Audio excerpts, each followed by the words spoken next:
இந்த பொன்காளியம்மன் கோயில் இப்போ இந்த தலைமுறையில் நம்ம 1952 வாய்க்கா ராயல் பவானி ப்ராஜெக்ட் வந்ததுக்கப்புறம் கொஞ்சம் பணம் சம்பாதிச்சுட்ட உடனே வெள்ளாள கவுண்டர்கள் எங்களுக்கு தான் சொல்ல ஆரம்பித்தாங்க. யாருக்கும் உங்களுக்கு எல்லாம் ரைட் கிடையாது. வேளாள கவுண்டர்களுக்கெல்லாம் இந்த கோயில் வந்து வேட்டுவ கவுண்டர்கள் தான். நாங்கள் கொங்கு வேளாள கவுண்டர்கள், நானும் அதே கம்யூனிட்டி சேர்ந்தவன் தான். தலைமுறைக்குள்ள தான் கொஞ்சம் காசு வந்த உடனே என்னாச்சு, இவங்க பண்ணிட்டாங்க. இப்ப நீங்க இப்படி பேசுறது மூலியமா உங்க உயிருக்கு ஏதாவது ஆபத்து வரும்னு நினைக்கிறீங்களா? கண்டிப்பா வரலாம். என் பேர் பழனிக்குமார் சின்ன கவுண்டர் பழனிசாமி. என்னுடைய வயசு வந்து 86. பொன்காளியம்மன் கோயில் வரையிலும் எப்பவுமே வந்து வேடுவர் வெள்ளாளர்கள் பிரச்சனை இல்லை. அவங்க காலத்தில் 10 தலைமுறை. அதுக்கப்புறம் இப்போ இந்த தலைமுறையில் நம்ம 1952 வாய்க்கா ராயல் பவானி ப்ராஜெக்ட் வந்ததுக்கப்புறம் கொஞ்சம் பணம் சம்பாதிச்சுட்ட உடனே வெள்ளாள கவுண்டர்கள் எங்களுக்கு தான் சொல்ல ஆரம்பித்தாங்க. அதுக்கு இந்த கதிர்வேல் ஆறுமுகமெல்லாம் துணை போனாங்க. வேலையங்கூட்டத்தில் பள்ளிப்பாளையம் பொங்கின கவுண்டர்னு அவர் வந்து கொஞ்சம் ஹெல்ப் பண்ணார். ஆனால் அவர் கடைசி காலத்தில் அப்புன்னு என்ன இது பண்ணி, ஐயோ ஆண்டி தட்டத்தை நம்ம பிடுங்கினது பெரிய தப்பு, நான் என்னோட நெஞ்சு வேகாதுன்னு சொல்லியிருந்தார். ஆனால் அது யாரும் கவனிக்கலை. அப்படி பண்ணிட்டாங்க. சிவகிரி கோவில் பற்றி உங்களுக்கு என்ன தெரியுங்க? இப்ப வந்து கொங்கு வெள்ளாள கவுண்டர்களுக்கும் வேட்டுவ கவுண்டர்களுக்கும் உள்ள தொடர்பு என்ன சிவகிரி கோயில்ல? சிவகிரி கோயில் என்பது பொன்காளியம்மன் கோயில் என்பது சுப்ரீம் கோர்ட் வரைக்கும் போனது. பண்டாரங்கள் வந்து 60 பண்டாரங்கள் இருந்தாங்க. அப்போ வந்து அவங்க தாத்தா காலத்திலிருந்து, எங்கள் தாத்தா காலத்தில் எல்லாம் யாருக்கும் அவங்களுக்கு எல்லாம் ரைட் கிடையாது. வேளாள கவுண்டர்களுக்கெல்லாம் அவங்க வந்து என்ன பண்ணாங்கன்னா, ட்ரஸ்டி கம் பூஜாரி அப்படின்னு அவனுங்களை supreme court judgment, trustee cum ஐயா அர்ச்சகர் என்று ஐயா சிவன் கோயிலுக்கும், ட்ரஸ்டி கம் பட்டாச்சாரியான்னு பெருமா கோயிலுக்கும் பண்ணாங்க. அப்படி விட்டதுனால அந்த கோயில் வந்து வேலாயுசாமி கோயிலுங்கிறது சிவகிரியில், அது ஒன்றும் சாதாரண கோயில் தான், குமரன் கோயில். அது இதுதான் வந்து குலதெய்வம்னு சொல்லி உனக்கு வந்து இந்த கோயில் வந்து வேட்டுவ கவுண்டர்கள் தான். நாங்கள் கொங்கு வேளாள கவுண்டர்கள், நானும் அதே கம்யூனிட்டி சேர்ந்தவன் தான். கொங்கு வேளாள கவுண்டர்கள்ங்கிறவங்க வந்து கீழே தஞ்சாவூர் மாவட்டத்திலேருந்து வந்திருக்கிறோங்க. இங்கே வந்து இப்படி இருந்தபோது என்ன பண்ணாங்க, கடைசி மணியார் பழனிக்குமார் சின்ன கவுண்டர் வரையில் 10 தலைமுறை அவங்களாம் சுமூகமாக திறந்துருக்காங்க எல்லா இடத்துலையும். யாருமே வந்து அந்த இடத்துல பிரச்சனைக்கு பண்ணலை. இப்போ இந்த ஒரு தலைமுறைக்குள்ளே தான் கொஞ்சம் காசு வந்த உடனே என்னாச்சு, இவங்க பண்ணிட்டாங்க. அப்போவே கூட அந்த காலத்துலேயுமே ஒரு 5 பேர் வேட்டுவ கவுண்டர்கிட்ட பண்டிகை காளியண்ணன் வந்து ஒரு 5000 பொற்காசுகள் கொடுத்து பூமி வாங்கினதாக ஒரு சரித்திரம் இருக்குது. அப்படியெல்லாம் அவங்க சுமூகமாக திறந்துருக்காங்க எல்லாரும். ஐயா, கோயிலினுடைய பண்டாரத்தை வெளியே அனுப்பிச்சிட்டாங்க சொல்றாங்க, அதை பத்தி உங்களுக்கு என்ன தெரியுங்க? நல்லா தெரியும். எனக்கு தெரியாத எதுவுமே இல்லை. பண்டாரங்கள் தான் ஒரிஜினலி. அதாவது என்னென்னா, பழனிக்குமார் சின்ன கவுண்டர்னு அவர் வந்து இருந்தவர் கூட, அவர் நினச்சிருந்தா எதையும் செய்திருக்கலாம். அன்றைக்கி பவர்ஃபுல் பர்சனாலிட்டி, 500 ஏக்கர் பண்ணையும் எல்லாம் இருந்திருக்குது. ஆனால் அவர் வந்து பண்டாரங்களுக்கு இதாக இருந்துட்டார். எங்கேயோ கிடந்தவனை எல்லாம் கொண்டு நாங்கள் 3 சென்ட் இடம் கொடுத்து கட்டி வச்சு பண்டாரங்களே வந்து ட்ரஸ்டி கம் பூஜாரி அப்படின்னு சொல்லி, யார் சுப்ரீம் கோர்ட்டில் ஜஸ்டிஸ் விஆர் கிருஷ்ணய்யருடைய ஜட்ஜ்மெண்ட் அது. அப்படி பண்ணிட்டாங்க. ஏன் பண்ணாங்கன்னாக்கா, வேட்டவனும் வேண்டாம், வெள்ளாளும் வேண்டாம், பிரச்சனையே வேண்டாம், அவன் வந்து பண்டாரங்களே பூஜை பண்ணுறவனே இருக்கட்டும் அப்படின்ட்டு. பழைய கோட்டையில் பட்டக்காரரை கூட அந்த ஆனூரம்மன் கோயில் வந்து பண்டாரங்களை தான் பூஜை பண்ணுறாங்க இன்றைக்குமே. அவங்கள மாற்றிட்டு ஐயர் வைக்கணும் சொன்னப்போ வேண்டான்ட்டார். அது மாதிரி தான். இப்போ பண்டாரத்தை வெளியே அனுப்பிச்சது உண்மைங்களாங்க ஐயா? உண்மைதான். யார் அனுப்பிச்சதுன்னு தெரியுங்களாங்க ஐயா? அது வந்து பள்ளிப்பாளையம் பொங்கின கவுண்டர்னு அவர் தான் முதல்ல வந்து மினிஸ்டர் பொன்னையன் வந்து அப்போ அவருக்கு வேண்டப்பட்டவராக இருந்ததுனால அவர் தான் அனுப்பிச்சார். ஆனால் அனுப்பிச்சு போட்டு அவர் கடைசியாக என்ன ஆச்சுன்னா, என்னை வந்து அப்படியே அப்புன்னு நியூவர், நான் பண்ணினது தப்பு, நான் பண்டாரம் கையில் பூஜை மணி தட்டத்தை எடுத்து கொடுக்காது, நான் போனால் நெஞ்சு வேகாதுன்னு சொன்னார். அது யாரும் கவனிக்கல. எல்லாம் இதுதான் வாய்ப்பு அப்படின்ட்டு. செல்லக்குமார சின்னையா, அவரை பற்றி உங்களுக்கு என்ன தெரியுங்க? அவரெல்லாம் ஒரு சும்மா டம்மிங்க. அவரெல்லாம் ஒரு பிரயோஜனம். அவரெல்லாம் வந்து ஒன்றும் பெரிய எம்பி ஆனாரே தவிர ஆக்சிடென்டல் எம்பி. அவர் ஒன்றும் பெருசாக சாதிக்க முடியாது. இன்றைக்கி இருக்கிற சூழ்நிலை இந்த கிராமத்தில் எல்லாம் ஆட்டி படைக்கிற பூரா கதிர்வேலுங்கிற ஆறுமுகம். ஏன்னு கேட்டால் 3 தலைமுறையாக கொலைகாரனுங்க எல்லாம். நான் என்னை பொறுத்த வரையில் ஏன்னா, இவன் வந்து 7 பேர்த்துக்கும் 6 பேர்த்துக்கு கொண்டான் ரைஸ் மில்லில். அப்பா வந்து இவன் தம்பி கொண்டான். தாத்தா வந்து எங்கள் தாத்தாவை கொண்டான். இந்த 3 தலைமுறை கொலைகாரனுக்கு தான். ஆனால் அவன் தான் இன்னைக்கு இப்போ கிராமத்தில் பெரிய ஆளாக இருக்க முடியுது. ஐயா இவங்க கிராமத்துல இந்த கோயில் ஆக்கிரமிப்பு செஞ்சிருக்கிறாங்க இல்லைங்களா, என்ன காரணமா இருக்குங்க? அவன் என்னன்னாக்கா அப்போ தான் தாங்க பெரிய ஆளுன்னு காட்டிக்க முடியுங்க. அதில் பண்டாரங்கள் வந்து அவன் ஏழப்பட்டவனாக போச்சு. அவனை அடிக்கிற உதைக்கிறனோன்னு அவனை பயந்துக்கிட்டான்.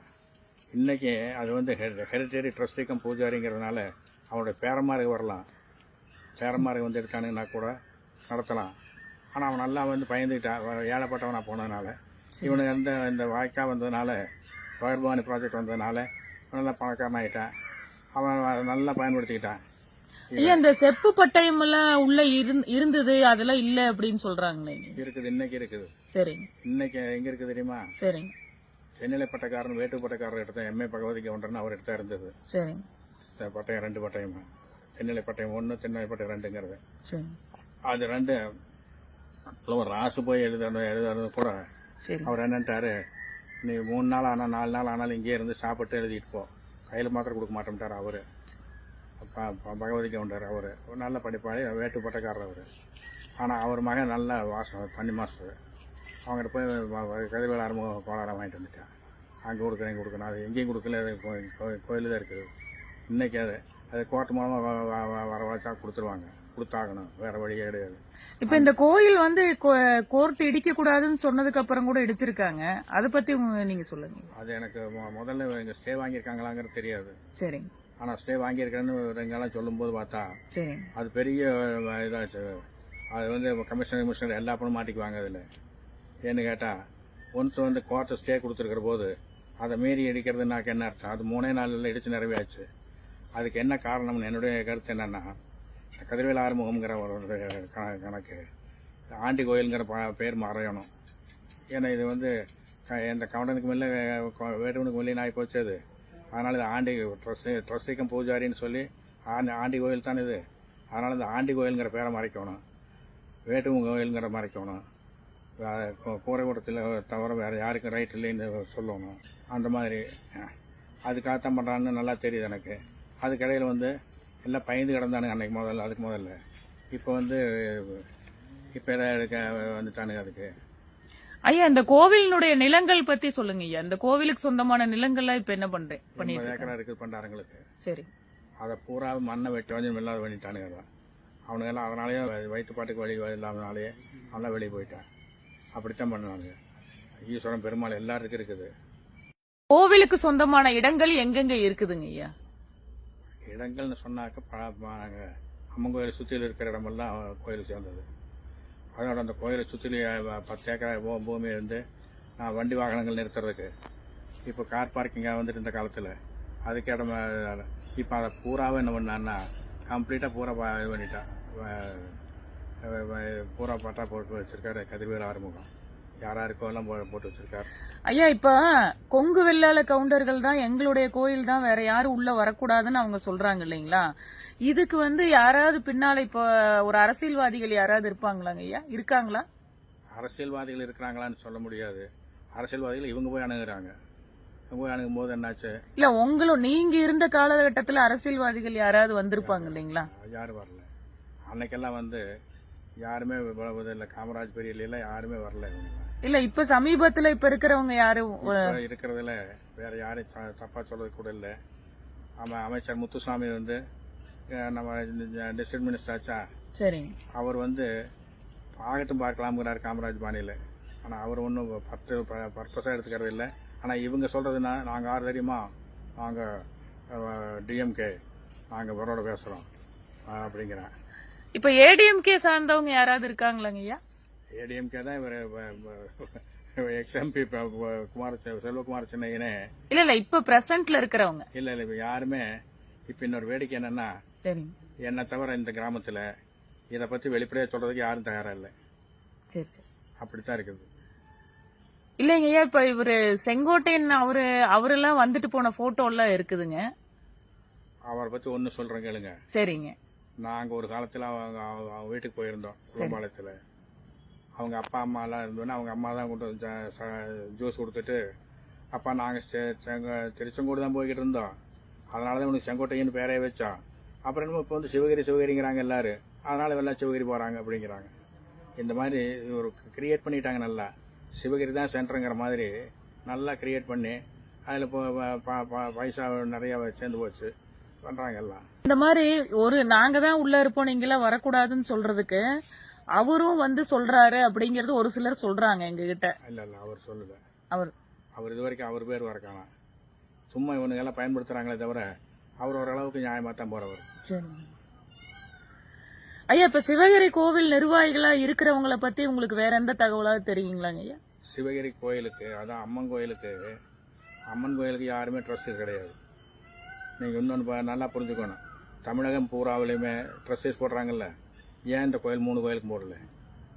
அம்மன் கோயில், ஈஸ்வரன் கோயில், பெருமாள் கோயில் 3க்கும் போட முடியாது. ஏன்னு கேட்டால் சுப்ரீம் கோர்ட்லேயே போய் justice V.R. Krishna Iyer and justice V.K. Goswami 2 judge உட்காந்து, அது ஜஸ்டிஸ் V.R. கிருஷ்ணய்யருடைய ஜட்ஜ்மெண்ட்னா எப்படி இருக்கு?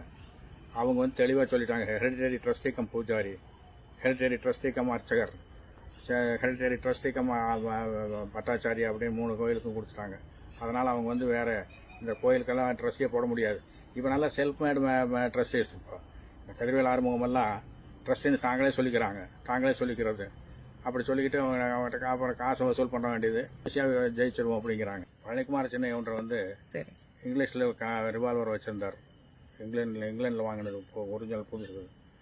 அதை எப்படி வாங்கினாங்கன்னா, குடும்படியிலேருந்து இன்ஸ்பெக்டர் வர்றாரு, சப் இன்ஸ்பெக்டர். அந்த 100 வருஷத்துக்கு முன்னால் குதிரை வண்டியில் வர்றாரு. வந்துட்டு, மணியாரை நான் வெப்பன் கொண்டாட வந்துட்டேன், எனக்கு இந்த கரெக்டாங்காட்டு வேட்டு பசங்கள்லாம் கலாட்டா பண்ணுவானுங்க கரெக்டாம்பாளையத்தில், ஆனால் உங்கள் வெப்பன் கொடுங்கன்னு சொன்ன உடனே இவர் எடுத்து தூக்கி கொடுத்துட்டார். அப்படி கொடுக்கக்கூடிய ஒரு அல்ல அவர். ஆனால் விதிக்கு புத்தி அனுசரணைங்கிற மாதிரி இவர் தூக்கி கொடுத்துட்டார் அவங்க கையில். அவங்க போய் சுற்றி காட்டிட்டு போயிட்டான். தலைமாட்டில் ரிவால்வர் இருக்குன்னு சொன்னால் ஒரு வயல் உள்ள வந்திருக்க மாட்டான். இந்த கோவில் வந்து கொங்கு வெள்ளாள கவுண்டர்களுக்கும் வேட்டுவ கவுண்டர்களுக்கும் ஒரு உரிமை போராட்டம் மாதிரி நடந்துட்டு இருக்கு இல்லைங்களா? இப்ப நீங்க வந்து இந்த கோவில் வந்து வேட்டுவ கவுண்டர்களுக்கும் உரிமை இருக்குது, சொல்ல போனா வேட்டுவ கவுண்டர்கள் தான் முதல் உரிமையாளர்கள் சொல்றீங்க. இது வந்து உங்க சமுதாயத்துக்கு எதிரா நீங்க சொல்ற மாதிரி இருக்கு இல்லைங்களா? யாராவது ஃபோர்ஸ் பண்ணி யாராவது உங்களை சொல்ல சொல்லி வற்புறுத்துறாங்களா? இல்ல இல்ல இல்ல இல்ல. இப்ப நீங்க இப்படி பேசுறது மூலியமா உங்க உயிருக்கு ஏதாவது ஆபத்து வரும்னு நினைக்கிறீங்களா? கண்டிப்பா வரலாம். இந்த மாதிரி உங்க சமுதாயத்துக்கு எதிரா நீங்க சொல்றதுனால உங்களுக்கு ஏதாவது உயிருக்கு அச்சுறுத்தலோ இல்ல பயமுறுத்தலோ வரும்னு நினைக்கிறீங்களா? உங்க சமுதாயத்துல இருந்து வரலாம், எங்க சமுதாயத்துல இருந்து வரலாம். அதையும் மீறி இந்த உண்மை சொல்லணும்னு சொல்றீங்க. சொல்றதுக்காக தான் சொல்றேன். ஏன்னா இந்த உண்மைகளை என்ன தவிர வேற யாரும் சொல்றதுக்கு வயசும் கிடையாது, அனுபவம் இல்லை. அதனால இவனுக்கு முந்தா நாள் வந்த பயலுக்கு இவனுக்கு வந்து என்னமோ 3 காசு சம்பாதிச்சிட்டு உடனே ஆச்சா போச்சான்னு ஆரம்பிச்சா, அவன் வேட்டு அந்த பண்டாரங்கள்லாம் அடிச்சு வச்சுட்டு, அது பண்டாரங்கள் வந்து ட்ரஸ்டி கம் பூஜாரி கோயிலுக்கு, ஈஸ்வரன் கோயிலுக்கு ட்ரஸ்டி கம் அர்ச்சகர், இப்படியெல்லாம் இருக்கிற போது அவனு ஏன் ஈஸ்வரன் கோயில் பெருமா கோயில் போய் ஒன்று கேட்கறது இல்லையே? ஏன் கேட்கறது இல்லை? இதுதான் தங்க குலதெய்வம் எங்கத்தது. இன்னும் சொல்ல போனால் இவங்க குருக்கடுக்காரலிங்கிற சிவசுமை பண்டிதர்னு அவரே வந்து வேட்டுவம் குருக்கள் தான் சொல்கிறாங்க. இது சாதாரண வார்த்தைகள், இதெல்லாம் சாதாரண அதெல்லாம். எனக்கு எவ்வளோ பெரிய பிரச்சனை வரும்னு எனக்கு தெரியும். அந்த வந்துட்டு போய் ஐ டோன்ட் கேர். நான் அதுக்கெல்லாம் வந்து அஞ்ச மாட்டேன். ஏன்னா நான் அப்படிப்பட்டதா பரம்பரையில் வரலையே. எனக்கு கனகபுரத்தை எடுத்துக்கிட்டாலும் 30 தலைமுறைக்கு முன்ன 34ஆம் தலைமுறையில் கால்வாய் வெட்டிய காளிங்கரா என்னுடைய பேர். நான் இங்கே எடுத்துக்கிட்டாக்க நான் பழனிக்குமார் தண்டிகை காளியனுடைய பேரன், 10ஆம் தலைமுறை பேரன். அதனால் நான் எதுக்கும் பயப்பட வேண்டிய அவசியம் இல்லை. அதை பற்றி நான் கவலைப்படுறதும் இல்லை. உண்மை என்னை தவிர வேறு யாரும் சொல்கிறதுக்கு இல்லை. இந்த கிராமத்தில் யாருமே இல்லை. பூமி வந்து 80 ஏக்கரா இருந்தது, மானிய பூமியெல்லாம். அதையெல்லாம் பூரா மண்ணை வெட்டி இதை வெட்டி பிரயோஜனம் இல்லாத பண்ணிட்டானுங்க. இங்க சிவகிரியில இந்த மாதிரி கொங்கு வெள்ளாள கவுண்டர்களுக்கும் வேட்டுவ கவுண்டர்களுக்கும் எவ்வளவு நாளா இந்த போராட்டம் நடக்குதுங்க? இது கிட்டத்தட்ட 500 வருஷத்துக்கு போராட்டம். இது ஒரு சாதாரண அல்ல. ஐயா, கவுண்டர்கள்ல முதல்ல இங்க வந்து குடியேறினவங்க யாருங்க ஐயா? வேட்டுவ கவுண்டர்களா கொங்கு வெள்ளாள கவுண்டர்களா? வேட்டுவ கவுண்டர்களுடைய சேமை இது. பூர்வீகமே வேட்டுவ கவுண்டர்களுடையது. அதாவது கொங்கு நாடு அவ்வளவுமே எல்லாமே பூர்வீகத்தில் வந்து அவங்கெல்லாம் வேட்டையாடிட்டு இருந்திருக்காங்க, எல்லாம் ஃபாரஸ்டாக இருந்திருக்குது. அங்கே வெள்ளாள கவுண்டர்கள் அங்கேருந்து தஞ்சாவூர் பக்கம் இருந்து வந்திருக்கிறோம். நட்புடி 41,000, பசுங்குடி 12,000ன்னு சொல்லி நாங்கள் வந்து இங்கே குடியேறி நாங்கள் வந்து நிலத்தை பூமி வந்து இது பண்ணுறது. ஐயா, கோயிலுக்கு நேரா கட்டி இருக்கிற மண்டபம் அந்த இதெல்லாம் கோயிலோட இடமா? அவர் அந்த கதிர்வேல் ஆறுமுகம் அப்படிங்கிறவர் கட்டியிருக்காரு இல்லைங்களா? அவ்வளவு கோயிலுடைய இடம். பொன்காளியம்மன் கோயிலுக்கு சேர்ந்த இடம். அது அவ்வளவையும் தங்க பேரில் பட்டா பண்ணி இன்றைக்கி அது மணியாடுற இடம்னு ஆகிப்போச்சு. அப்படித்தான் பண்ணிகிட்டு இருக்காங்க. ஆனால் அது டீப்பாக பார்த்தாக்க அந்த கோயில் இருந்து அது எல்லாமே அவர் இன்னும் என்னென்ன கோயில் சம்பந்தப்பட்ட விஷயங்கள அவர் இன்னும் என்னென்ன தனக்கானதா மாத்தி இருக்கிறாருங்க? எல்லாமே மாற்றிட்டார். சுற்றில இருக்கிறத பூரா மாற்றிட்டார். கோயிலை சுற்றி 7.5 ஏக்கரா இருந்தது. முன்ன வண்டி வாசல் இருந்து இப்போ கார் பார்க்கிங்காக இருந்ததெல்லாம் நாளைக்கு கார் வந்ததுன்னா 3 காருக்கு மேலே நிறுத்த முடியாது. அப்போ என்ன பண்ணுவார்னா இவர் இவர் உடனே கார் பார்க்கிங்கிற ஒரு ரேட்டை போட்டு வாடகை வசூல் பண்ணுவார். ஐயா, இதெல்லாம் வந்து கோவில் வந்து அறநிலையத்துறை சார்ந்தது. ஆமா, இவர் இதெல்லாம் பண்றாருன்னா அறநிலையத்துறைக்கு தெரிஞ்சுதான் பண்றாரு. சிவகிரியில வந்துங்க நான் ஒன்று சொல்றேன். சிவகிரி கிராமத்தை பொறுத்தவரையில சுப்ரீம் கோர்ட் ஜட்ஜ்மெண்ட்டே காலில் மதிப்படுது. அதே மாதிரி அறநிலையத்துறை வந்து தலையிடுறது இல்லை. எல்லாருக்கும் பைசான்னு வேண்டிடுறா. அவ்வளவுதான். வேற ரகசியம் என்னது இல்லைன்னு இதுதான் உலகத்தை இருக்கு. இப்போ கதிர்வேல் ஆறுமுகம் மட்டும்தான் இதை பண்றாருங்களா இல்ல வேற யாராவது கூட இருக்காங்க? அவங்களோட கூட இருப்பாங்க. ஆனா அவங்க எல்லாம் வெளியே வர மாட்டாங்க. எல்லாம் வந்து கதிர்வேல் ஆறுமுகம் தலையை விட்டுட்டு அவர் செய்யறாருன்னு சொல்லி எல்லா வகையிலையும், அதாவது நான் எதிராக இருக்கிறவனு நான் தான் சொல்லுவேன், அவன் கூட இருக்கிறவனு அப்படித்தான் சொல்லுவேன். அவர் தான் செய்யறாரு. ஆனா எல்லாருமே இதை அனுபவிப்பாங்க. எல்லாரும் அனுபவிக்கிறது வந்து எல்லாத்துக்கும் கொஞ்சம் தேனி போட்டுருவான். கதிர்வேல் ஆறுமுகம் பொறுத்த வரையில எதையும் போட்டுருவார். அப்படி இவர் வந்து இவ்வளவு தூரம் பண்றாருன்னா அவருக்கு யாரு சப்போர்ட் பண்றாங்க ஐயா? அவர் யாரும் சப்போர்ட் கிடையாது. அவங்க பாட்டம் போட்ட காலத்துல இருந்து எப்படி கிராமத்தை ஏமாத்துறதுன்னு அவங்களுக்கு நல்லா தெரிஞ்சிருக்கிறாங்க. அந்த வகையில் எடுத்துக்கிட்டாக்க அப்பப்போ சம்பாதிச்சு இது போட்டுருவார், பைசா கொடுத்துறாரு. இப்ப வேட்டுவ கவுண்டர்களுக்கும் உரிமை கொடுத்தால் அவர் என்ன பறிபோயிரும் நினைக்கிறாருங்க ஐயா? அவர் தன்னுடைய பவர் போயிரும் நினைக்கிறார். அதாவது வேட்டுவ கவுண்டன் எல்லாம் வளைச்சு முடுக்கிட்டு தான் வந்து மணியார் தான் வந்து வாங்கி கொடுத்தார் அப்படின்னு அவர் பேர் வேணும் அப்படிங்கிறார். அவர் அதை வச்சு அதை சம்பாதிக்க பாக்குறாரு. சம்பாதிச்சிட்டு இருக்காரு. இப்போ சம்பாதிச்சிட்டு இருக்காரு. அதை வச்சுதான். இதெல்லாம் வந்து நீங்க வந்து அவர் மேல உள்ள காழ்ப்புணர்ச்சியில சொல்றீங்களா இல்ல வந்து இதெல்லாம் நீங்க நடந்தது உங்களுடைய காலகட்டத்துல நடந்தது சொல்றீங்களா? எனக்கு தெரிஞ்சதுன்னா நான் சொல்றேன். எனக்கு தெரிஞ்சது இவங்க எல்லாம் யாரு என்னங்கிறது எனக்கு நல்லா தெரியும். கிராமத்தில் இது வரைக்கும் எங்க பெரியவங்க எல்லாம் எப்படி இருந்தாங்கிறது தெரியும். அன்னைக்கு இருக்கிற வேட்டுவ கவுண்டர்கள் எல்லாம் எப்படி கூட இருந்தாங்கிறது எல்லாம் தெரியும். ஆகையினால நான் சொல்றேன், இவங்களை போய் நான் காழ்ப்புணர்ச்சியோட சொல்ல வேண்டிய அவசியம் எனக்கு ஒன்றும் இல்லை. 3 தலைமுறைக்கு முன்னே போனதை பற்றி நான் சொல்லி எனத்துக்காக போகுது. பழனிக்குமார் சின்ன ஒன்றரை வெட்டி குட்டி சூத்திரக்கட்டு போட்டது வாஸ்தவம். தம்பியை அடிச்சுக்க தூக்கி கட்டினது வாஸ்தவம். இங்கே ரைஸ் மில்லில் 7-6 பேர்த்து கொண்டது வாஸ்தவம். இதெல்லாம் ரெக்கார்டாக இருக்குதே. இது சம்பந்தமா உங்களை யாராவது கூப்பிட்டு கேட்டா நீங்க சொல்லுவீங்களாங்க ஐயா? கண்டிப்பாக சொல்லுவேன். இதையே தான் சொல்லுவேன். நான் எங்கே கேட்டாலும் நான் வந்து யாருக்காகவும் பேச மாட்டேன். அதையும் ஒன்று சொல்லிட்டு அவங்களே வச்சுக்கிட்டே சொல்கிறேன். வேட்டும் உயிரையும் கொடுப்பேன், உயிரை எடுப்பேன் அப்படிம்பாங்க. அந்த மாதிரி வந்து எங்கள் தாத்தா காலத்துல எல்லாம் அவங்கெல்லாம் ரொம்ப இதாக இருந்திருக்காங்க, பிரியமாக இருந்திருக்கிறாங்க.